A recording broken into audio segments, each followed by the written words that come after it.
question is, who would you choose to be your undersheriff and your chief? The order of the answers would be Matt Koval, Rick, Tom, Jake, and then Bill. So Matt, please.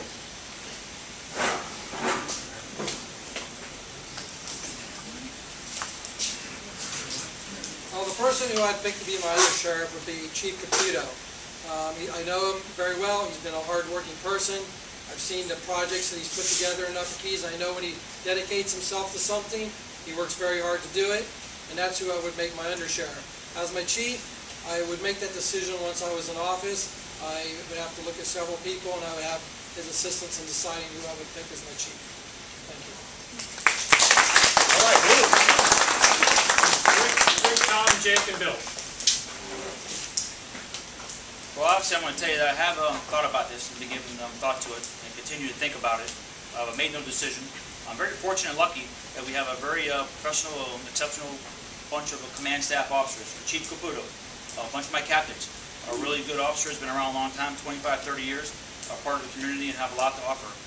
But it'd be presumptive of myself to make that decision now when I'm yet to be elected.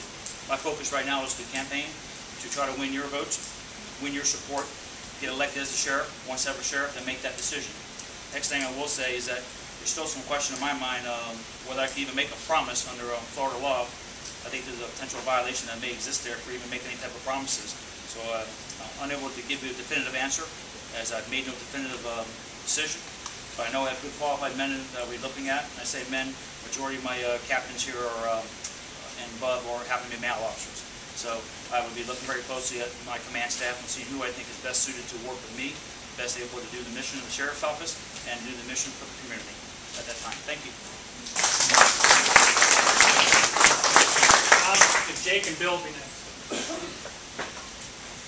Ladies and gentlemen, we got some great people working for the Sheriff's Office. I have yet to make any campaign promises or whatever. I have yet to approach an individuals.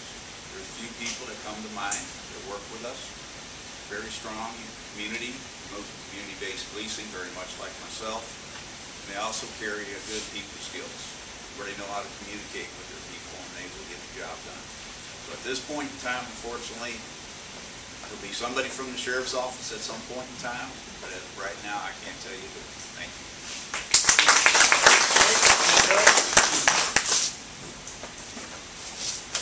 Well, this is a good question.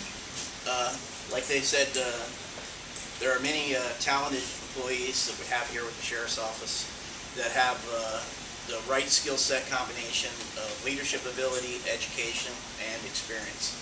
And I can tell you that if elected, which I'm working hard to become the next sheriff, I also don't have a definitive answer on who that person will be. It could be somebody here in this room.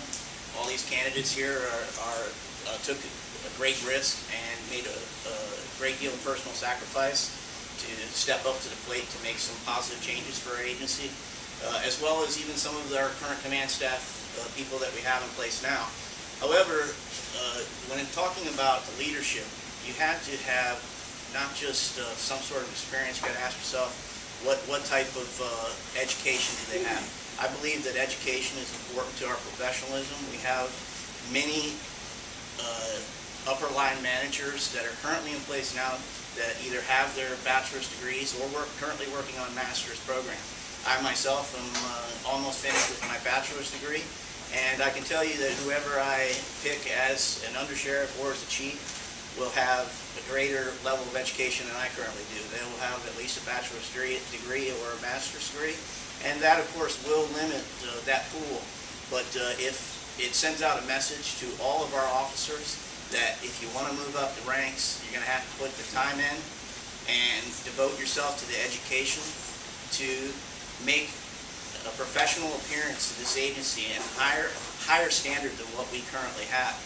Right now, the politics involved in making that decision, Colonel Ramsey said that there might be some law violated, etc., on who that decision is.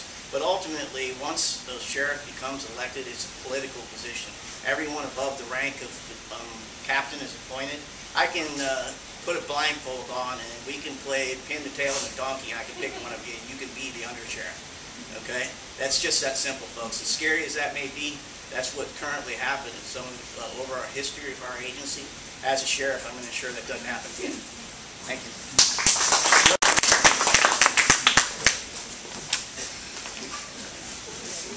Well, like I think everybody else said, certainly think that decision is the least of my concerns right now. Still a little bit more than a month left before the primary. Other things I'm thinking about. Obviously, I've thought about it a little bit. There are several qualified people currently with the Sheriff's Office. I think the biggest criteria of making that decision will be that those people buy into our view that we're going to improve this office by reducing our administrative waste. And we're going to change this department. We will keep our deputies here in this county. And we will make this the most professional agency in South Florida. Thank you.